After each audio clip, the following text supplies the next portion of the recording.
Monumental poles are more than just art. They hold histories, they mark events, and they tell stories. I think an important part of management planning, right, or agreements is, of course, it's implementing the plan, but it's also around celebrations and affirming, your relationship, between the partners. Here at the site of an ancient Haida village, sea lion town, or Haida Gwaii, we've built this cultural center where visitors can come and learn about, how Haida people feel about Haida Gwaii and our ocean. I am weaving a chief's robe that we call the nahin. The pattern that I'm weaving and creating with this particular robe is Gingi or Ginga.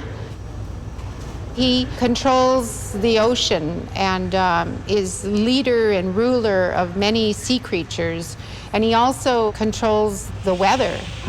Our ancestors really depended on his benevolence.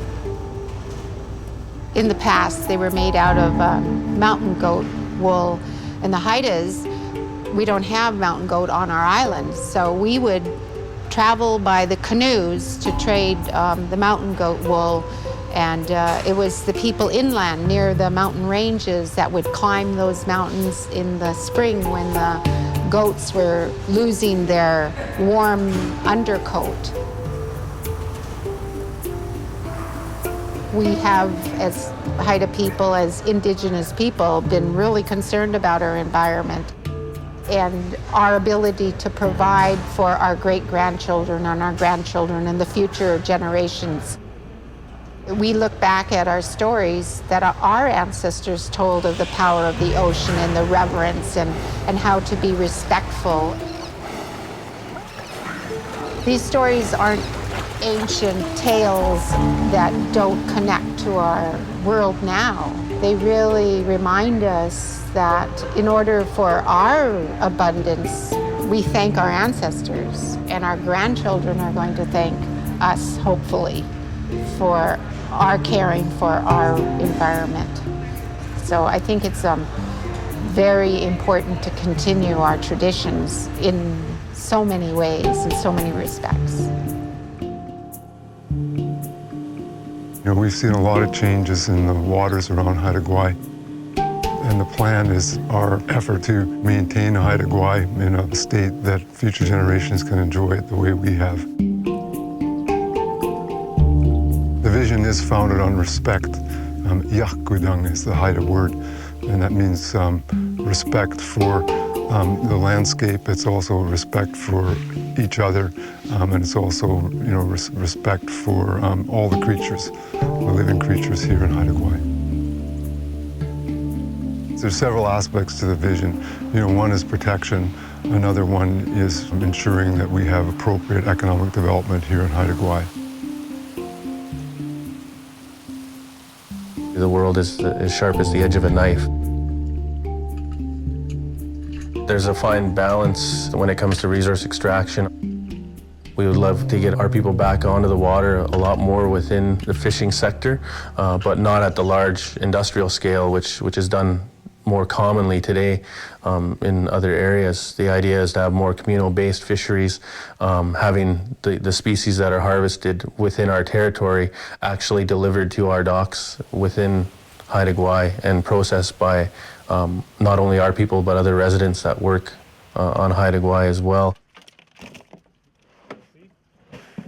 That'll really enhance our economy a lot more than it's been in the last few years. In Haida territorial waters, on average, annually, the landed catch value is about $89 million or so. And it's a very, very small percentage. I think we'd be lucky if it's even close to 2% of that revenue hits Haida Gwaii. So it comes out of the waters that surround Haida Gwaii, but that revenue isn't hitting where it should. And it's our belief that a lot more of it can come through here and be processed and marketed through a Haida brand. Haida Wild is part of a longer-term vision for gaining greater local benefits from the fishing that occurs in Haida territory. Marine planning is about supporting and growing these opportunities, while at the same time ensuring long-term cultural and ecological protection.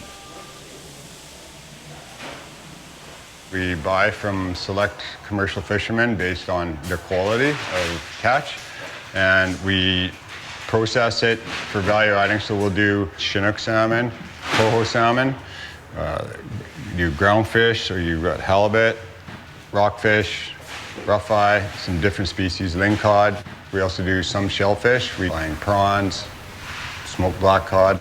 We went from a staff from previous years of about 10 to 12 people, and this year, right now, I've got 23 people employed here. So we've increased, 13 new jobs this year alone.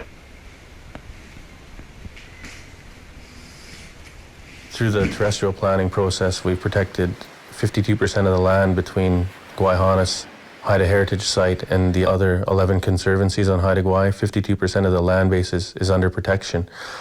Some may believe that will play a big role in turning down the economy on Haida Gwaii, but from the Haida perspective, we believe that they fall in line with the long-term vision going forward. So bringing that over to the marine side, the Haida visioning a similar approach to that. Like the other sub-regional plans for the Great Bear Sea, the Haida Gwaii Marine Plan identifies zones for the protection of key marine ecosystems. These protection management zones eventually will become part of a larger network of marine protected areas throughout the Great Bear Sea.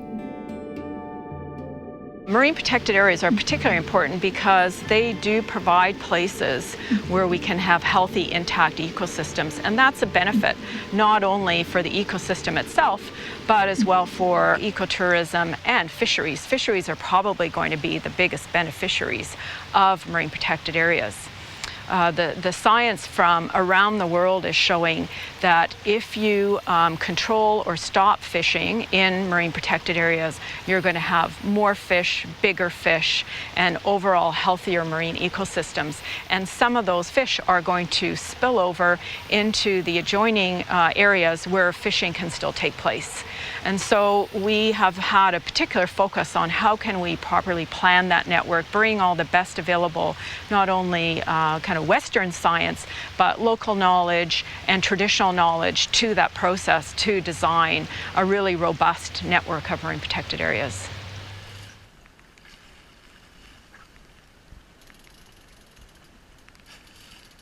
The way we've done the zoning, there's many areas you can fish, and what these protected areas do is they provide an insurance policy for the ocean.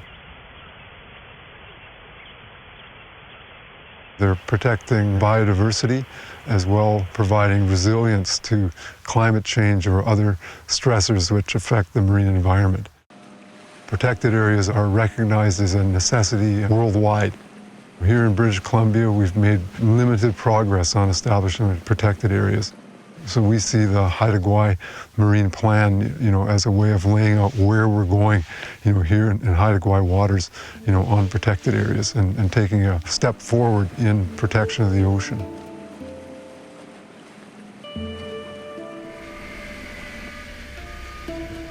We need to ensure that we have a sustainable fishery. Fishery is still an extremely important part of our island economy and our island culture. We need to make sure that growing tourism industry also has opportunities on the water. And we need to be able to use whatever that resource, that marine resource gives us as much as possible on the island. Marine planning is extremely important, and this plan has been developed by the people of Haida Gwaii on Haida Gwaii. We have a plan for how we deal with the sea around us. An on-island, well understood, well documented, well researched solution to how we handle the waters around Haida Gwaii. We work with Haida community for about 5 years to kind of make clear that whatever we're bringing forward is something that's supported internally by our community.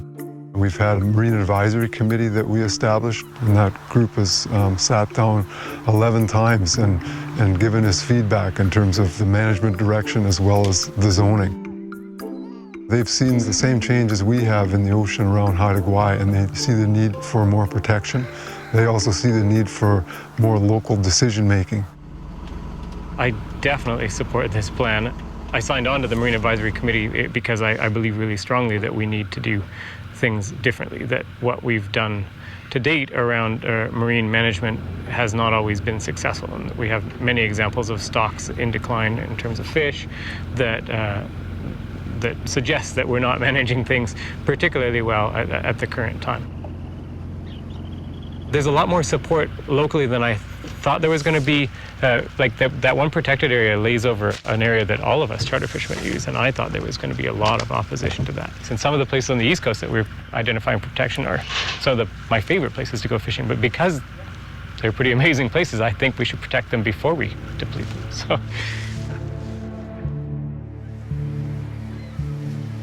I really love this place, and I really want to see the communities and the ecology, like ecological communities and human communities, benefit and do well over the long term together.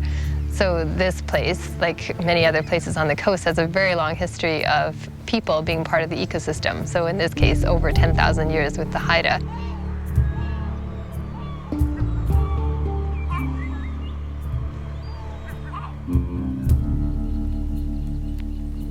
And so our society has maybe lost its connection with place. And so this is a way of reestablishing local communities and their say in what happens to their place.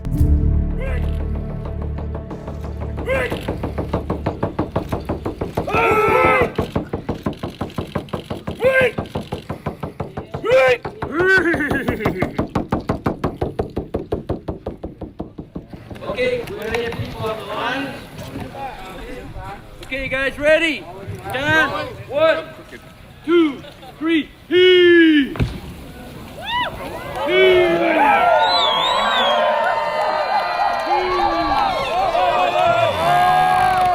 Hey! This way. This side more. Back off on that side. Okay, we're good. Keep going. Easy. Easy.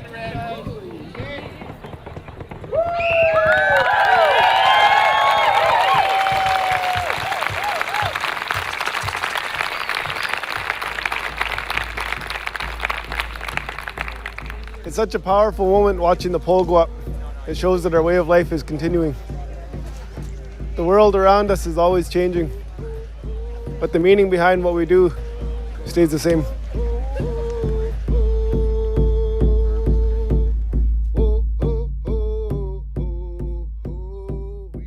Our role as Haida people, as taught by our elders and predecessors, is that we really are stewards of the land, and it's our obligation to ensure that the land is left intact for the future use of our children and the generations to come.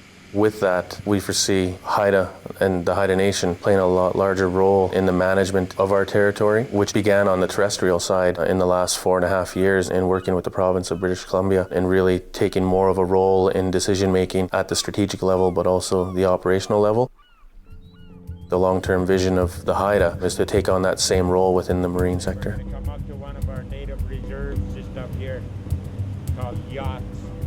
The Haida are part of the ocean, and the ocean is a part of us. It really is protecting Haida Gwaii for future generations. It's based on an ecosystem-based management framework.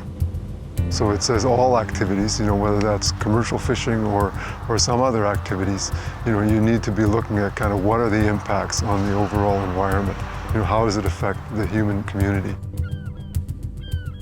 The marine plan is a living document. It is based on an adaptive management framework where as new information comes in, the plan might be changed or could be amended, to account for kind of new circumstances. But it does lay out a blueprint, for where we want to go here in Haida Gwaii.